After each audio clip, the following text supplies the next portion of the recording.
Hello and welcome to Newscentre. Wishing all of you a very happy new year. I'm Parikshit Luthra. Defence Minister Rajnath Singh has declared 2025 as the year of reforms for the sector. The decision was taken at a high-level meeting chaired by Singh. The minister has said that the focus in the new year will be on new domains such as cyber and space, as well as emerging technologies like artificial intelligence. The broader aim of the reforms would be to make defence acquisition procedures simpler. The reforms will also aim to ensure deeper collaboration among key stakeholders and optimize utilization of resources. The ministry has also said that the reforms will facilitate establishment of integrated theatre commands. Under this model, the government seeks to integrate the capabilities of the three branches of the armed forces. At present, the Army, Navy and the Air Force have separate commands. The welfare of veterans is also on the list of priorities. To take this forward, I'm now joined by Vice Admiral Madanjit Singh, former Flag Officer Commanding-in-Chief of the Western Naval Command; Rajinder Singh Bhatia, President at the Society of Indian Defence Manufacturers. He's also the Chairman of the Defence Business of the Kalyani Group. We also have with us Arun, Ramchandani, the Head and Executive Vice President of L&T Defence. Gentlemen, thank you very much for joining us and wishing all of you a very happy new year. Mr. Bhatia, if I can begin with you. If we speak about this high-level meeting that took place in the Defence Ministry, one of the issues that was prioritized was acquisition procedures, how to make them more simpler, how to make them time-sensitive. What has been the industry ask here? Firstly, Parikshit, a Happy New Year to you and to all your viewers and listeners. Regarding these acquisition procedures, the issues are actually twofold. One is that acquisition procedures must be time-bound, and secondly, they must be in a certain time frame. Now, time-bound will allow the industry to prepare for the orders which need to come in, because then the investments can actually take place in the Indian industry. Secondly, making it time-bound is also important from the point of view of technology obsolescence. If your acquisition cycle is longer than the technology development cycle, the products which you are going to get are not going to be of the state-of-art technology. In the current scenario, where technology is changing so rapidly, and when we are talking about new domains, I think it is paramount that the acquisition cycles become shortened, and hence they will enable the industry to offer products which are state-of-art as far as technology is concerned. Anything else? Right. That is an important... I will revert to you, sir. I'll come back to you again shortly. Let me also get in Mr. Arun Ramchandani. Mr. Ramchandani, there was a lot of discussion on bringing reforms to facilitate greater preparedness in new age warfare, such as cyber warfare, artificial intelligence, machine learning, robotics, and also having adequate training and preparedness to win wars with these new technologies and new domains. How is the industry preparedness here, and what is the kind of support you need from the government? So once again, Happy New Year to you and all your viewers. Coming to your question, let's just say that the industry is looking at all of these technologies with a lot of focus, both in the civil domain and in the defense domain. The deployment of these technologies probably is far ahead in the civil domain, and it's good that the government is giving a thrust to deploy these technologies in the defense domain. We are quite geared up to look at deployment of these. In fact, stuff like AI is already finding its way into many of the control software that we write for defense systems. There is a whole ecosystem of startups and new age technology ventures that is being encouraged by the government. And we have various schemes like the IDEX, the Aditi, the TDF, which provides funding for trying out these technologies and deploying them in real-life environments, in defense environments. So I think with the thrust on building this ecosystem, with the industry embracing these technologies, it is the right time to put an impetus to create a thrust for deploying these technologies in the military domain. And I would say that we are geared up.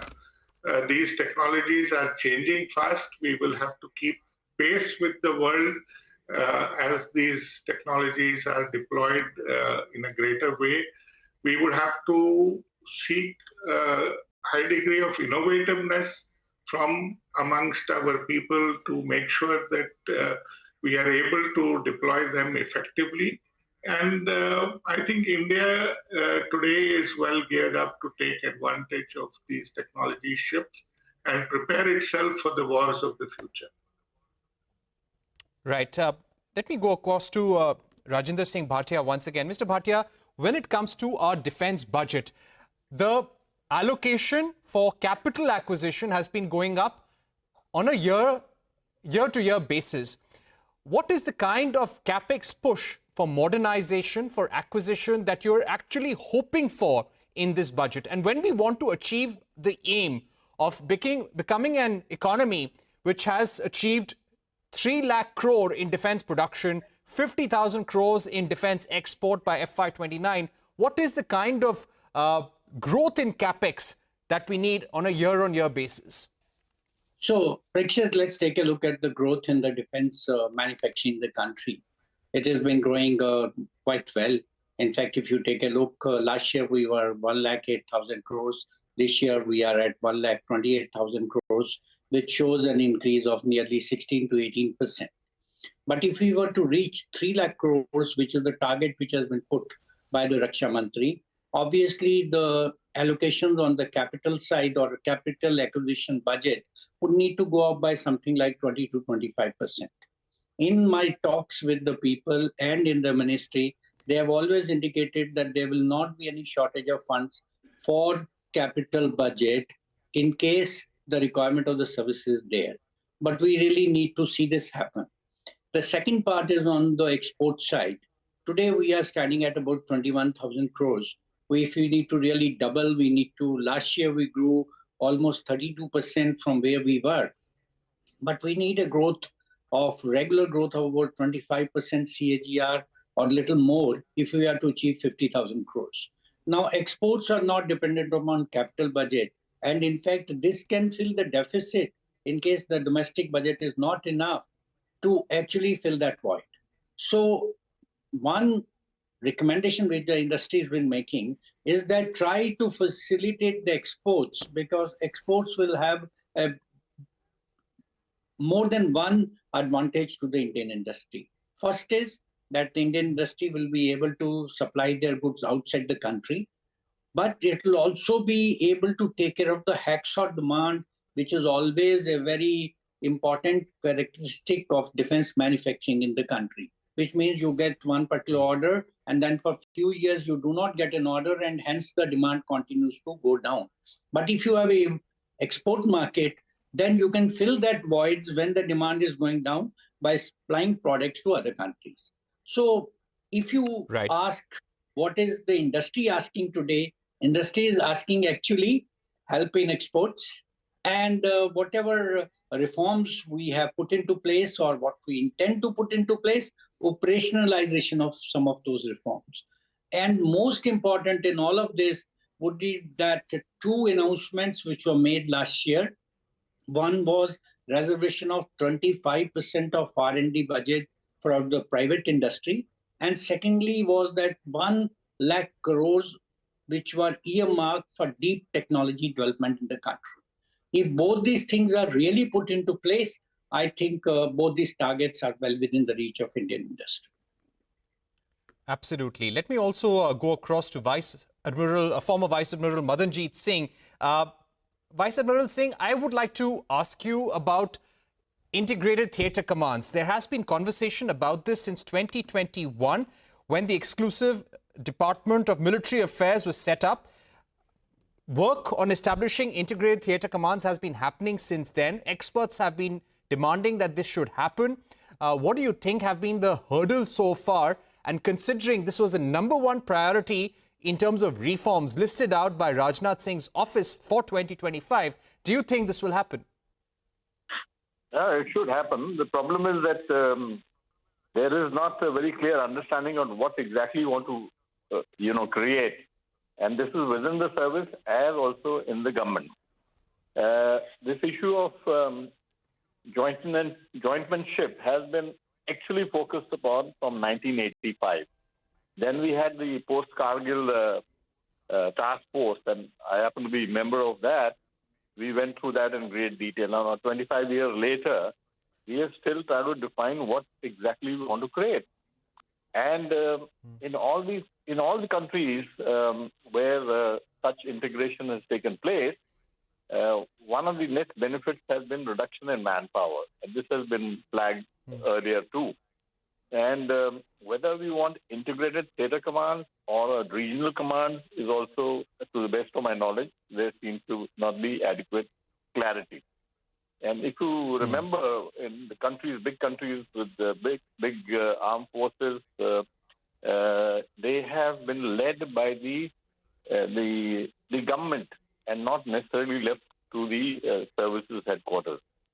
And well, very prime example is what happened in USA, the Goldwater Nichols. Unfortunately, we don't have those people who have a reasonably clear understanding. When the DMA was created, I think, in my opinion, personal opinion, it was a bit lopsided because we made the CDS a secretary in the Ministry of Defense. The CDS was supposed to be, or is supposed to be, a principal advisor to the government. He does not have an operational role. Now we started thinking around with what exactly is going to be, created, and he's become a bureaucrat. And so that is not the way. Right. I mean, I've been involved in these discussions in the past, and that is not the way. We did away with Commander-in-Chief India in 1952 for good reasons. And in no democratic country do we have a system like that. They report, for example, I'll give you a very quick example of Chairman Joint Chief of Staff of U.S. forces. He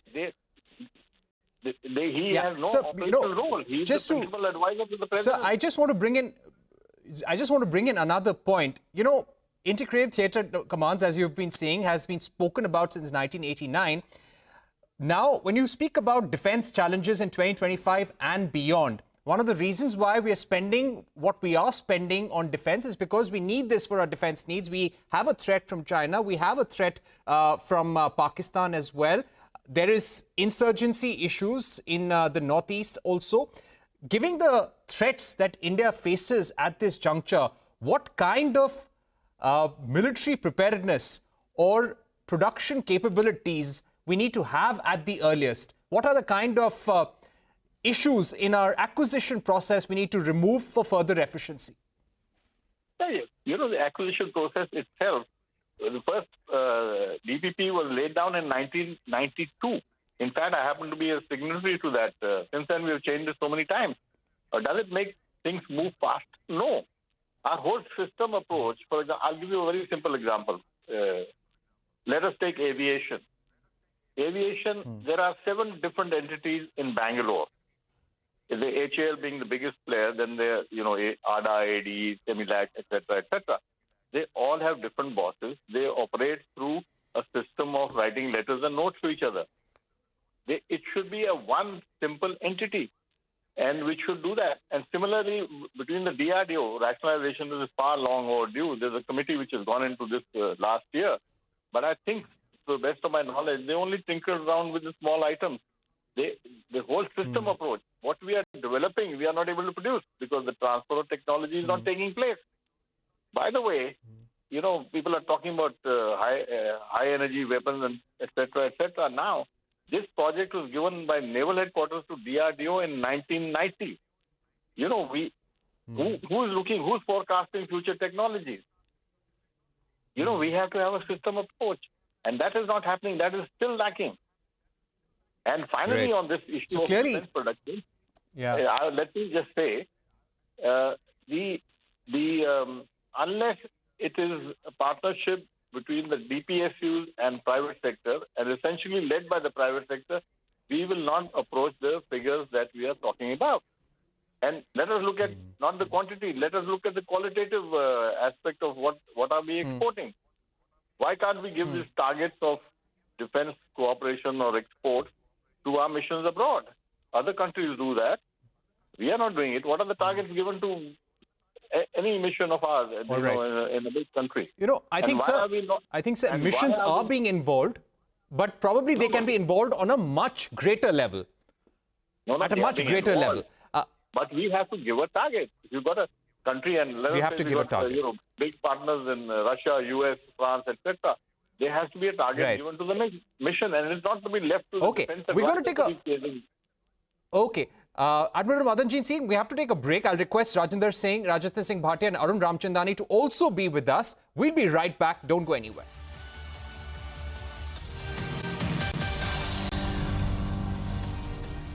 Welcome back. You're watching Newscentre. We still have with us Vice Admiral Madanjit Singh, Rajinder Singh Bhatia of the Society of Indian Defence Manufacturers and Arun Ramchandani of L&T Defence. Mr. Ramchandani, now when we speak about collaboration between DPSUs, the DRDO and the Indian private sector, how successful has been the partnership so far? Yes, Rajnath Singh has said that this will be one of the areas of reform where we want things to be speeded up. But what's really desired here, and what's been your experience so far? Well, the government has spelled out its intent, and clearly it's an area of reform. Traditionally, the private sector really had somewhat of a backseat with a lot of nominations of orders going to the public sector. And the government has been progressively changing this. The need for us to work together to exploit the infrastructure that exists across the sectors is something that is important. And it is something that is taking shape. There is a lot of dialogue. There is a good amount of programs where public-private partnership is taking place. In fact, we, for example, at L&T are working on some gun systems with the ordnance factory infrastructure and so on. The collaboration with DRDO has been fairly strong, and DRDO has used private industry as a partner. They have the development cum production partner model, where they induct industry as partners in the development phase to speed up the production phase. And this is something which needs to scale up. Probably the whole, the construct and mindset that the private sector, the process probably is more stringent when contracts are awarded to private sector industry. And that kind of mindset shift where private sector is seen on an equal footing with the defense public sectors in terms of partnerships, in terms of contracts, in terms of speed of placing of contracts. All of this will be great enablers, and it will unleash the power of the private sector to grow the industry. Right. When it comes to the R&D fund, as Mr. Bhatia pointed out, on deep technologies, on R&D on future technologies, we want the research fund to be operationalized. How far behind are we from countries like China, Russia, United States, which have a much higher defense budget compared to India? So, Mr. Ramchandani, that's to you. Okay, so my take would be that, there is really need, because defense is something which has to be government supported. It's a niche technology area. It requires high-risk investments in R&D. It has, long payback periods. And unless the government supports it, we will lag behind in cutting-edge technology. There has been a constant demand that R&D funds need to flow into industry so that industrial R&D can propel growth. The industry has an ability to build new products to innovate on existing technologies and build new products, and money needs to flow in to support that kind of venture. Right. Long-term, highly futuristic work can be done in government labs, but a lot of the conversion level, moving things from technology readiness levels of, say, 3 or 4 to higher levels can be easily done by the industry, and enough funding needs to go in place for that. All right. The government let me also... Yeah, let me also get in Mr. Bhatia on that. Mr. Bhatia, we've got these numbers on our screens. United States, the defense spending was $939 billion in 2024, according to the Lowy Institute. China was $373 billion. Russia was $225 billion. India was $132 billion. And then you have Saudi Arabia. But when it comes to specifically R&D, capital acquisitions, where does India need to step up, according to you? So, Parikshit, you had asked this question, and let me take it up a little bit on what you asked before. So basically, the technology development in the military parlance is divided into various revolutions on military affairs which have taken place. There was RMA-1 which came up, which was probably missed totally by us. RMA-2, when command-centric warfare came into the country, we were trying to play catch-up. RMA-3 is on us, which means all these so-called the emerging and advanced technologies come into place. We are behind many countries in this case, and it is a well-known fact. But going ahead in that particular queue can only happen through breakthrough technologies. If you are going to go with the traditional methods of research and development and innovation, you will still continue to, but catching up is going to be difficult.